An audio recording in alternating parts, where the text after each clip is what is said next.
চা গরম চা গরম, সবাইকে শীতের সকালে স্বাগতম। দেখেন, এই শীতের সকালে এত এত চা নিয়ে আমি আজকে আপনাদের সামনে নতুন একটা ব্লগ নিয়ে হাজির হয়ে গেছি। চলেন দেখে আজকের দিনটা কেমন কাটে। সকাল হতে না হতেই দেখেন আরেকজন ট্যাব নিয়ে বসে গেছে, কারণ তার স্কুল বন্ধ, উইন্টার ভ্যাকেশন চলছে, আনন্দের কোনো শেষ নাই।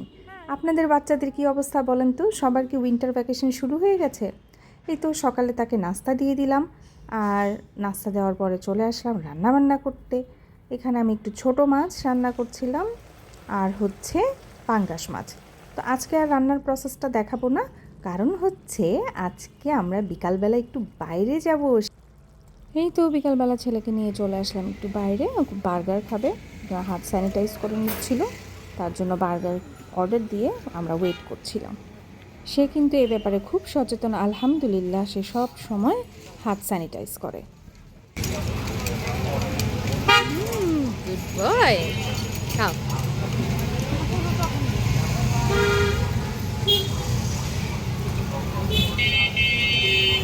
মজা?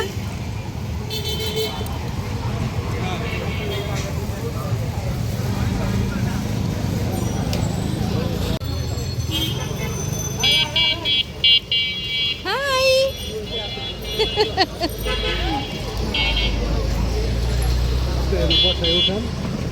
ও বসবে এখানে? ও প্লুটো, কেমন আছো? খুব সুন্দর। তারপর যেখানে খাচ্ছিলাম পাশেই ছিল একটা আরএফএলের শোরুম, সেখানে ঢুকে আমি আসলে অন্য জিনিস খুঁজছিলাম, বাট না পেয়ে লাস্ট অফ অল আমি এই র্যাকটা এনেছি। পরে এটা ফেলে দিব যখন আমি আবার নতুন কিছু কিনবো। তো এই যে ড্রয়ারটা আমি অনেক দিন ধরে খুঁজছিলাম। এই ড্রয়ারটা তো সাধারণত অনেক কিছু অর্গানাইজ করার জন্য ইউজ করা হয়, বাট আমি কিভাবে ইউজ করছি সেটা কিন্তু এই ভিডিওতেই থাকছে, দেখেন। আর এই ডাস্টবিনটা কিনেছিলাম আমি হচ্ছে আমার বেডরুমের জন্য, কারণ আমার ছেলে মাঝে মাঝে অনেক কাটাকুটি করে, সব কাগজগুলো ফ্লোরে ফেলে রাখে। তো এই বেডরুমে একটা ডাস্টবিন অনেকদিন ধরে চিন্তা করছিলাম যে ও ক্রাফটিংয়ের কাজ করলে ওখানে ওয়েস্টগুলো ফেলতে পারবে, দ্যাটস ওয়াই আমি এটা নিয়ে আসলাম। এটা কিন্তু আমার অনেক ভালো লেগেছে। যা তুমি ক্রাফটসের কাজ করো, কাগজ কাটো, সব কিছু তুমি এই যে এখানে রাখতে পারো, এখানটা এই যে কর্নারে রেখে দাও, তাহলে তুমি এখানে যা যা কাটবা বা কোনো কিছু খেলে টেলে সব এখানে ফেলতে পারবা। হ্যাঁ, রাইট। না না না, খুলবে। Thank you.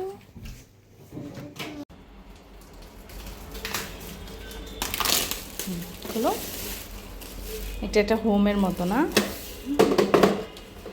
এখানে কিছু জিনিস রাখা যাবে, সুন্দর তো। এখানেও কিছু জিনিস রাখা যাবে, এরকম ছিল। এই চেম্বারটা বড়। এটার মধ্যে আমি এই যে বড়টায় কফি রাখো। কফি বেশি। আরও অনেক কফি আছে। নো, প্যাকেটগুলা, হ্যাঁ, লম্বা করে রেখে দাও। এই কফিগুলো যে এটা পারফেক্ট হয়েছে সাইজটা। এটার মধ্যে আমি প্ল্যান আছে যে এখানে একটা টি কফি কর্নার করব। ওই যে হ্যাঁ, কাউন্টারে রাখলে আসলে খাওয়া হয় না, কিচেনেই পানি টানি গরম করতে হয়। কফি আরও বের করতে হবে, আব্বু নাই এখন, সামনে নাই, ওই যে ড্রয়ারে সব। এই কয়টাই এখন থাক, আবার শেষ হলে আবার বের করব। আর তুমি হচ্ছে ব্রেকফাস্টই দাঁড়াও, কোথায় রাখলাম? এই যে এটার মধ্যে দেখো, ব্রেকফাস্ট টি একটা রাখো, গ্রিন টি একটা রাখো। ব্লুটা এখানে রাখি, কারণ এটা কালার রাখি। ওকে, ইউ ক্যান। এগুলো বেছে বেছে রেখে দাও। আমার ছেলেটা আজকে কত কাজ করছে মাশাল্লাহ। নিউ কিছু দেখলে মুয়াদ খুব এক্সাইটেড হয়ে যায়, তাই না?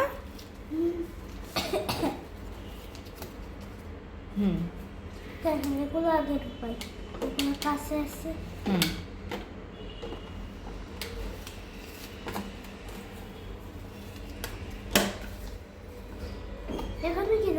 এখানে আমার কাছে অনেকগুলো সুগার আছে, বুঝছো? আর যে কফি মেটগুলো এইদিকে রেখে সুগারগুলো এখানে রেখে দিব।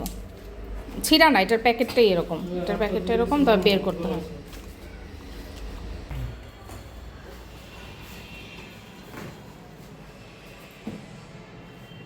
এটা বের করে রাখতে হবে।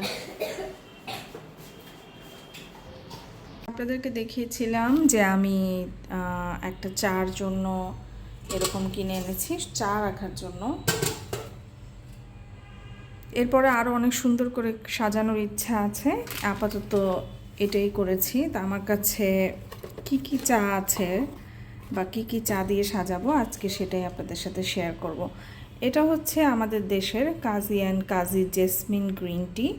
এই গ্রিন টিটাই আমি সবসময় খেতাম, কারণ এটা ভালোই লাগে, একটা অন্যরকম জেসমিন ফুলের ফ্লেভার আছে। আর এটা হচ্ছে একটা থাইল্যান্ড থেকে এনেছিল আমার হাজব্যান্ড, থাই একটা টি, সেটা হচ্ছে ম্যাঙ্গো স্টিকি রাইস। তো এটা আসলে সত্যি কথা বলতে আমার তেমন একটা ভালো লাগেনি। এই চাটা আমার কাছে একদমই ভালো লাগেনি। কেমন আমি বলে আম দিয়ে দুধ দিয়ে ভাত খেলে যেরকম ম্যাঙ্গো, ওদের তো জানেনই থাইল্যান্ডে ম্যাঙ্গো স্টিকি রাইস পাওয়া যায়, তো সেই ফ্লেভারেরই টি। আর এটা হচ্ছে একটা গ্রিন টি, বাট এটা হচ্ছে আইস টি, হ্যাঁ আইস গ্রিন টি। তো কোনো আইস, এটাও থাইল্যান্ড থেকে আনা। তো আইস টিগুলো আমি একদম খেতে পারি না, কারণ আমার গলা ব্যথা করে। এই যে এখানে অনেকগুলো আইস টি প্যাকেটে ছিল, আমি আলাদা করেছি এরকম। এই যে এই টাইপের একটা প্যাকেটে ছিল, তো আমি আলাদা করেছি, তখনই রাখবো দেখি। এটাও থাইল্যান্ডের একটা টি, এটা হচ্ছে ইনস্ট্যান্ট একটা টি। এটা লেখা আছে 3-in-1 মিল্ক টি পাউডার, হ্যাঁ। তো এটাও আমি খাবো, এটা আমি আসলে খাইনি এখনও, ছিঁড়ে রেখেছি। তো এটা খাবো, দেখি এটা কেমন। এটা তো ভালো হওয়ার কথা, বাট এইটাও কিন্তু দেখতে পাচ্ছি আইস টি। ওদের সবগুলাই বেশিরভাগ থাইল্যান্ডে আপনারা যারা গেছেন জানেন, সব কিছুই ওরা একটু আইস দিয়ে করে। তো এই যে আমি এখানে টিগুলো রেখে দিচ্ছি, হ্যাঁ এখানে থাক ওরা। আর এখানে তো সবসময় দেখিয়েছি যে আমার ব্রেকফাস্ট টি, তারপরে হচ্ছে গ্রিন টি, এগুলো ফিলিপাইন্স থেকে আনা। এই ব্রেকফাস্ট টি মনে হয়, হ্যাঁ এটাও না, এটা ইউএসএ থেকে আনা। এই আর হচ্ছে এগুলো ফিলিপাইন্সের, এই যে এগুলো সব ফিলিপাইন্সের। এই যে কফিও ফিলিপাইন্সের। এই কফিটা সাংঘাতিক মজা, আমাদের দেশের যে কোনো কফির মতো না, এটা ওই কফির মতোই 3-in-1 সব কিছু মিক্স করা। 150 ml পানির সাথে মিক্স করে খেতে হয়, বাট এটা খুবই খুবই টেস্টি। এরপর আমি শ্রীলঙ্কা থেকে এনেছিলাম অনেকগুলো টি, তার মধ্যে অনেক খাওয়া হয়ে গেছে। নর্মাল যে টিগুলো, ওদের সিনেমন টি, আর নর্মাল যে টিগুলো ছিল সেগুলো আমি খেয়ে ফেলেছি। তো এই টিটা আমার 2 প্যাকেট এখনও আছে, এটা আমার খাওয়া হয়নি। চায় স্পাইস, এটা হচ্ছে এক ধরনের স্পাইস টি। তো আমার মনে হয় এটা খুব ভালো হবে। শ্রীলঙ্কার টিগুলো আমি খেয়ে খুব মজা পেয়েছি। গ্রিন টি এনেছিলাম, ফ্লেভার্ড গ্রিন টি এনেছিলাম, মানে সিনেমন ফ্লেভার্ড। এই যে এটাই green tea with Ceylon cinnamon, ওদের তো সিনেমনের জন্য খুব বিখ্যাত। তো এই হচ্ছে আরেকটা টি, যেটা আমি এখানটায় রাখবো, কারণ এগুলো না রাখলে, মানে চোখের সামনে না থাকলে আর খাওয়া হয় না, হ্যাঁ। এর জন্য চিন্তা করলাম যে এগুলো চোখের সামনে থাক। এখন এই যে উইন্টার চলে আসছে, উইন্টারে আমরা আস্তে আস্তে খেতে পারবো, বাট আই ডোন্ট নো যে এই আইস টিগুলার আসলে কী হবে। কারণ আইস টি এটার ভিতরে কিন্তু আবার খোলা না, প্যাকেটটা খোলা, কিন্তু এই যে ভিতরে এরকম স্যাশে প্যাকেট করা, গ্রিন টি যেরকম দেখালাম ওরকম স্যাশে প্যাকেট। এই কারণেই আমি এভাবেই রেখে দিয়েছি, থাক ওরা এখানে থাক। এই তো আমার চায়ের একটা ছোটোখাটো স্ট্যান্ড, এখানে কাপগুলো রেখেছি। আমার বোন এই কফি মাগটা আমাকে গিফট করেছে, এটা যখন খাই তখন ওর কথা অনেক মনে পড়ে, ও দেশের বাইরে। এই তো, কেমন লাগলো আমাকে কমেন্ট করে জানাবেন। শীত এসে পড়লো, এখন এই কম্বলগুলোকে তো ড্রাই ওয়াশে দিতে হবে। যদিও আমরা কম্বল ইউজ করি না, কমফোর্টার ইউজ করি, কিন্তু তবুও এই কম্বলগুলো আমি প্রতি বছরই, মানে শীত যখন আসে তখন ড্রাই ওয়াশ করে প্যাকেট করে রেখে দিই। বাট এটার প্যাকেটে যে সামহাও হারিয়ে ফেলেছি আমি দুইটারই। এখন পরে এগুলাকে আমার হাজব্যান্ড সুন্দর করে বেঁধে দিচ্ছিল, এই দেখেন। আমারটা মানে সারাক্ষণ দুষ্টামি করে। পরে কেয়ারটেকার এটাকে নিয়ে যাবে, নিয়ে যেয়ে ড্রাই ওয়াশ করে আবারও দিয়ে যাবে।